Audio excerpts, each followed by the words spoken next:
नमस्कार विद्यार्थी मित्रांनो, सोपे गणित या युट्यूब चॅनल मध्ये तुमचं पुन्हा एकदा सहर्ष स्वागत. विद्यार्थी मित्रांनो, आज आपण परीक्षेला नेहमी विचारण्यात येणारा प्रश्न जो 3 गुणांसाठी आहे तो म्हणजे क्रेमर रूल हा प्रश्न अगदी साध्या पद्धतीने आपण सोडवणार आहोत. मी सांगितलेली एक ट्रिक्स तुम्हाला 3 गुण मिळवून देईल अगदी सोप्या पद्धतीने. या प्रश्नामध्ये प्रथमतः आपल्याला काय करायचं?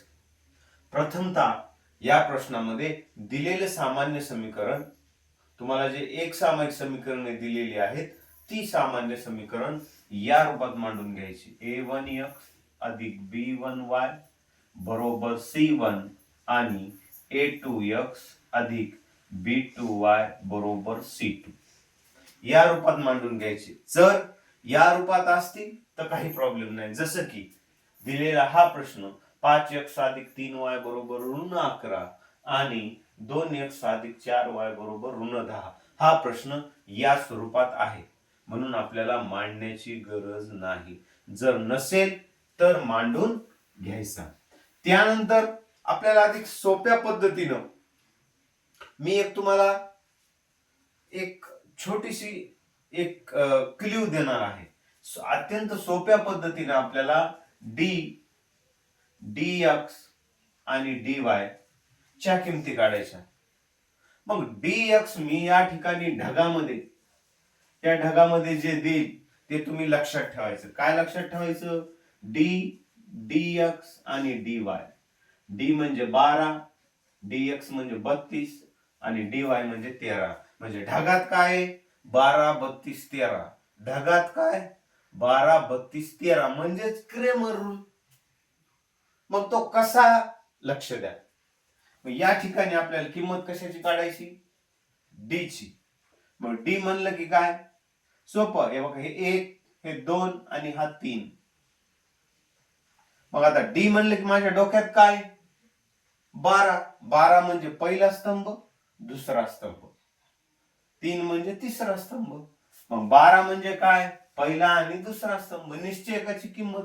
मग पहिल्या दुसऱ्यामध्ये काय 5, 2. दुसऱ्या स्तंभात काय 3, 4. मग मी तुम्हाला पहिल्या व्हिडिओ मध्ये सांगितलेले निश्चयक म्हटलं की काय तिरपा गुणाकार करून वजाबाकी. मग तिरपा गुणाकार कोणाचा? हे बघा, आहे 5 गुणिले 4 वजा 2 गुणिले 3. मग लक्ष द्या. मग 5 चोक 20, 20 वजा 3 दोन्ही 6 म्हणजे 20 मधून 6 गेले 14. म्हणजे डी ची किंमत किती आली 14. डी ची किंमत किती आली 14. ही झाली डी ची. आता त्याचप्रमाणे dx. मग dx म्हणले की माझ्या डोक्यात काय 32. 32 म्हणजे तिसरा आणि दुसरा. मग तिसऱ्यामध्ये काय ऋण 11, ऋण 10 आणि दुसऱ्यामध्ये 3 आणि 4. एकदम सोप्या पद्धतीने, तुम्हाला विसरणारच नाही. कारण की मी असे गणित तुम्हाला सांगायलो की जे गणित ग्रामीण मुलांना अतिशय साध्या पद्धतीने समजते. मग आता ऋण 11 गुणिले 4 तिरपा गुणाकार वजा ऋण 10 गुणिले 3 म्हणजे 11 चोक 44, ऋण 44 वजा 30 ऋण 30. लक्ष द्या, हे ऋण चिन्ह जर उजव्या बाजूला असेल कंसामध्ये तर हा ऋण आणि हा ऋण काय झाला धन. आणि एक मोठी संख्या ऋण असेल म्हणून यांची बेरीज किती आली ऋण 14. म्हणजे dx किती आला तुमचा ऋण 14. अतिशय सोपं. dx किती आला ऋण 14. आता आपल्याला dy काढायचं. काय काढायचं आहे dy. मग dy माझ्या डोक्यात काय आहे सरनं सांगितलेलं आहे.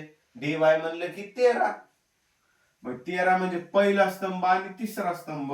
पहिला स्तंभ 5 आणि 2 आणि तिसरा स्तंभ ऋण 11 आणि ऋण 10. मग विद्यार्थी मित्रांनो परत तिरपा गुणाकार म्हणजे 5 गुणिला ऋण 10 वजा 2 गुणिला ऋण 11 म्हणजे 5 10 50 ऋण 50 वजा 11 दूनी 22 ऋण 22. मग मी सांगितल्याप्रमाणे काय उजव्या बाजूला जर कंसात ऋण चिन्ह आलं आता ऋण ऋण काय झाले धन. मग 22 आणि 15 यांची बेरीज किती होती ते बघायची. 22 आणि 10 पाचा 50 50. मग आता 50 मधून 22 गेले किती राहिले.